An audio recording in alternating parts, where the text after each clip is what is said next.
Crownbridge School is a school for pupils with severe learning difficulties. So that includes pupils with profound learning difficulties, those with challenging behaviours, those with developmental delay and sensory difficulties. And pupils at school are aged between 3-year-olds and 19 years of age. We have around 70, 80 staff that work at school. That includes teachers, it includes higher level teaching assistants and other teaching assistants that are level 3s, level 2s and level 1s.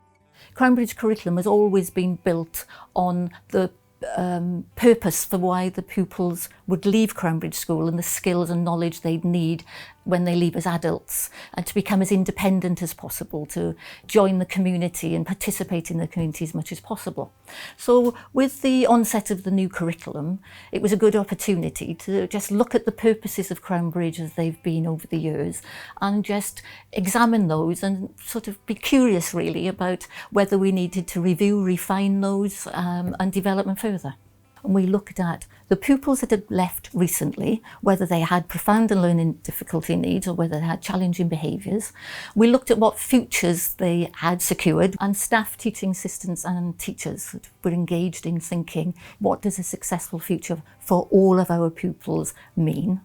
And then once we talked about that in groups, we talked about, well, what made that happen? Then the next thing was that they went off in their class groups, teachers and teaching assistants, and they looked at the learning experiences of individual pupils. And they audited those learning experiences for each of those individual pupils and thought, does that lead to the 4 purposes of the new curriculum?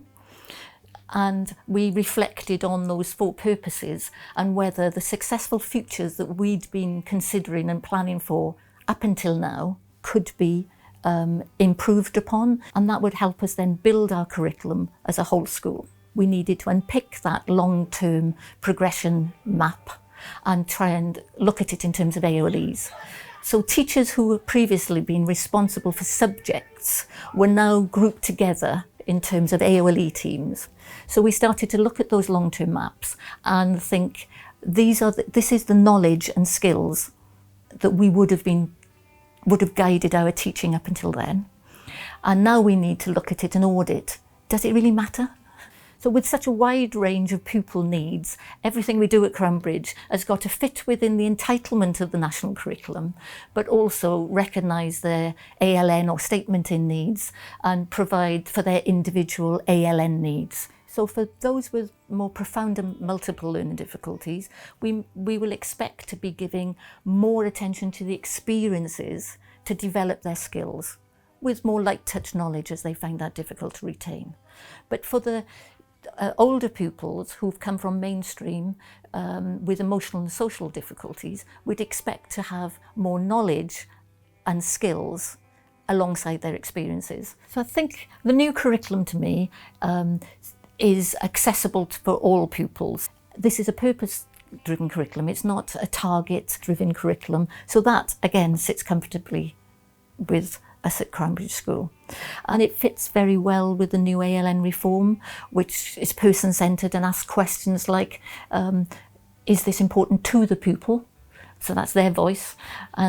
But is it important for? Because everything's important to a pupil might not always be important for them, but it enables you to make a good balance for that. It's actually giving permission for the school, because it's a school-based curriculum within a framework, for the school to look at the population of their school in terms of their ALN, and their age of their pupils and where their school is, to look at all the important twos of all their pupils and audit that, to look at what's important for them in terms of what the parents say, in terms of what health professionals think are important for pupils that have got health needs, to look at the emotional and social issues that are important for the pupils.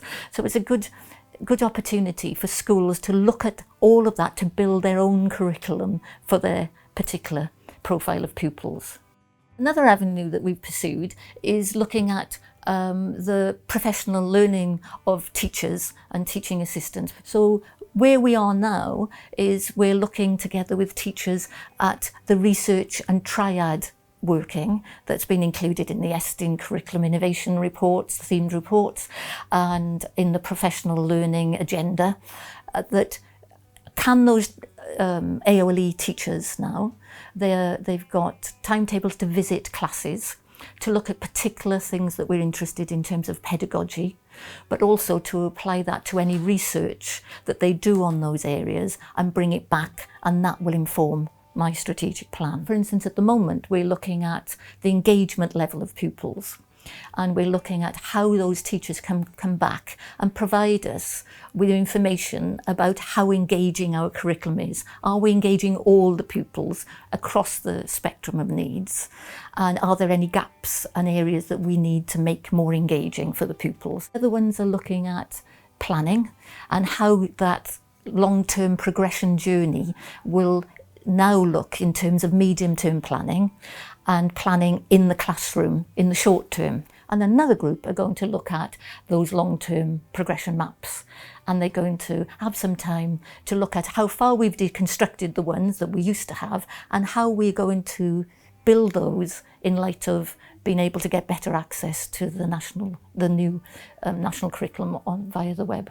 I guess the greatest challenge at the moment, and I say challenge in a positive sense because challenge can be good, can't it, is that up until now we might have been looking at one particular AOLE. So it's a very exciting time at Crownbridge School, because there's not many times in your career when the nation would be writing and creating a new curriculum, as well as looking at an ALN reform, as well as looking at professional standards for teachers and teaching assistants. My role is to set the vision and to make sure that the purpose of the curriculum meets the needs of the pupils and fits within the national requirements. Being able to take that risk and have the confidence to stick with it, while actually around you, staff might be questioning it because it's new for everyone. You know, well, why are we doing this? Well, why aren't we going to do that? Well, why can't we do it like this? So it's managing that whole process of change.